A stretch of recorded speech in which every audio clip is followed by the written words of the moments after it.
लेकिन भोजन के बाद भी अगर कोई 24 घंटे भोजन का चिंतन करते रहे और विचार करता रहे तो ऑब्सेशन हो गया, तो वो भोजन के पीछे पागल है। देखो, ये बड़ी इम्पोर्टेंट बात है कि हमें जो फूड है उतना ही खाना चाहिए जितनी हमारे बॉडी को नीड है। अब ये नहीं कि सारा दिन यही सोचते रहे कि शाम को मैं ये खाऊंगा, कल मैं ये खाऊंगा, ये खाऊंगा, ये खाऊंगा। आप जानवर थोड़ी हो कि जानवर हो। जानवर करते हैं ऐसे, खाई जाते खाई जाते खाई जाते खाई जाते। ईटिंग डिसऑर्डर, मेरे को खुद ईटिंग डिसऑर्डर था, मैं भी खाई जाता था खाई जाता खाई जाता, देखो कितना मोटा हो गया। तो ये चीज़ कैसे सही होगी? ये तो हमें खुद ही अपने आप में इंग्लिश का वर्ड था भूल गया, इंकलकेट इंकलकेट करनी पड़ेगी। और भोजन तो उतना ही खाना चाहिए जितना बॉडी को नीड है। आगे देखते हैं। भोजन पेट भर जाए तब भी कोई खाता चला जाए तो वो विक्षिप्त है, उसकी चिकित्सा की जरूरत है। वो भोजन से शरीर को मार डालेगा। जो ये करते हैं ना, बहुत ज़्यादा भोजन खाते हैं, कई मैंने लड़के देखे हैं अपने दोस्त, खाई जाते हैं खाई जाते हैं। तो उनको ओशो कह रहे हैं कि उनको चिकित्सक की ज़रूरत है, मतलब कि उनको एक डिसऑर्डर है। डिसऑर्डर कौन सा है? Eating disorder. तो इसीलिए वो खाई जाते हैं खाई जाते हैं। तो ओशो कहता है उनको अस्पताल जाने की ज़रूरत है, अपना इलाज कराने की ज़रूरत है। जिस चीज की जरूरत पूरी हो जाए उस जरूरत के पीछे पागल की तरह लगे रहना रोग है। वासना रोग है, आवश्यकता स्वाभाविक है। आवश्यकता पूरी करना और वासना से बचना। ओशो यहाँ पे कह रहे हैं कि दो चीज़ें होती हैं, आवश्यकता और वासना। आवश्यकता तो वो चीज़ होती है जो ज़रूरी होती है, जो हमें ज़रूरत है जिस चीज़, जैसे हमें खाने की ज़रूरत है, हम खाने के बिना, पानी की ज़रूरत है, पानी के बिना नहीं रह सकते।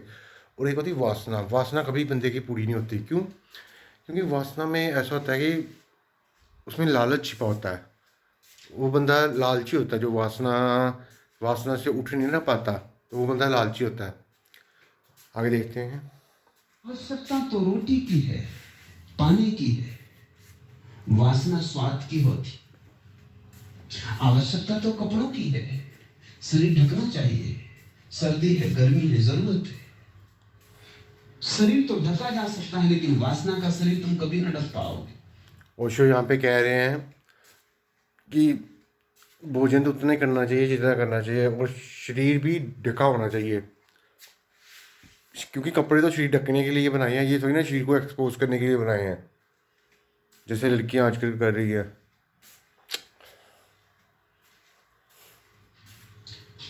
कितने ही बहुमूल्य वस्तु तुम्हारे पास आ जाएं, वासना कायम रहेगी। वासना दुष्पूर है। आवश्यकता की पूर्ति तो बिल्कुल सरल है। यार, आप जितने मर्जी अमीर हो, जितनी मर्जी आपके पास पैसा, जितना मर्जी आपके पास धन पैसा दौलत जो भी है, लेकिन अगर आप वासना के उलट नहीं गए तो कोई फ़ायदा नहीं। जितना मर्जी धन कमा लो, सच में तो कोई फ़ायदा नहीं।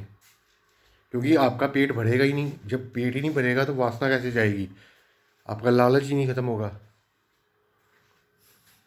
तो तुम कैसे तय करोगे क्या है वासना, क्या है आवश्यकता? सोचना है। जो चीज पूरी हो सके वो आवश्यकता है, जो कभी पूरी ना हो सके वो। अब ओशो ने बड़ा अच्छा डिफरेंस बताया आवश्यकता और व्हाट वाज दैट वर्ड यार, वासना। वासना में वो कह रहे हैं कि जो चीज़ पूरी हो सकती है, जिसको आप पा सकते हो, जिसको आप पा के संतुष्ट हो गए हो, बस इससे ज़्यादा मुझे कुछ नहीं चाहिए, बस यही मेरी ज़रूरत है, तो वो आवश्यकता है। और वासना क्या है? वासना कभी पूरी नहीं होगी। ये चीज़ खरीदोगे, फिर दूसरी वासना, फिर ये कार खरीदी, फिर उससे महंगी, उससे महंगी, उससे महंगी। बस कितने कितने का अमीर हो जाओगे आप? खानी तो आपको रोटी है फिर।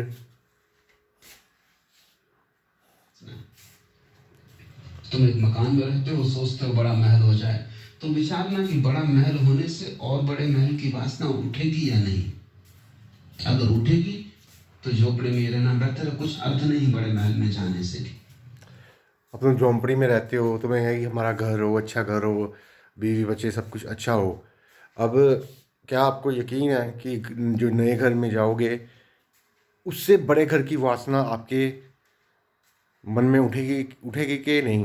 अगर नहीं उठेगी तो फिर ठीक है, अगर उठेगी, अगर नहीं उठेगी तो फिर आवश्यकता थी, आपको इस घर की आवश्यकता थी। अगर वो आ गई, उस दिमाग में आ गई वो बात, फिर वो वासना बन जाती है।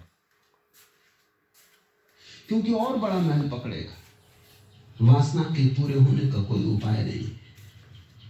आवश्यकता तो बड़ी निर्दोष है, बड़ी सरल है, उसमें कोई जटिलता ही नहीं। आवश्यकता तो भिखारी की भी पूरी हो सकती है, वासना सम्राट की भी पूरी नहीं होती। अब ओशो कह रहे हैं जो आवश्यकता है ना, वो भिखारी जो होता है ना, उनको क्या होता है, उनको सिर्फ 2 पल की रोटी चाहिए होती है। तो आवश्यकता तो उनकी भी पूरी हो सकती है, लेकिन जो राजा है, बहुत बड़ा राजा है, वासना उसकी भी नहीं पूरी होती। वासना वासना कभी ख़त्म नहीं होती। वासना वासना नहीं जाती। वासना का पूरा होना स्वभाव ही नहीं। शरीर की जरूरतें पूरी हो जाएं तो मन की जरूरतें पैदा होती। संगीत है, साहित्य है, नृत्य है, काव्य है। जैसे ही शरीर की जरूरतें पूरी होती, मन की जरूरतें आनी शुरू होती। मन की जरूरतें जब पूरी होने लगती, सुन लिया बहुत संगीत, थोड़ी शांति मिली, लेकिन वो शांति और बड़ी शांति की आकांक्षा जगा गई। थोड़ा सा जैसे आपकी बॉडी की ज़रूरतें पूरी होगी ना, तो फिर उसके बाद क्या होगा, फिर आपको मन का दर्द, मन की ज़रूरतें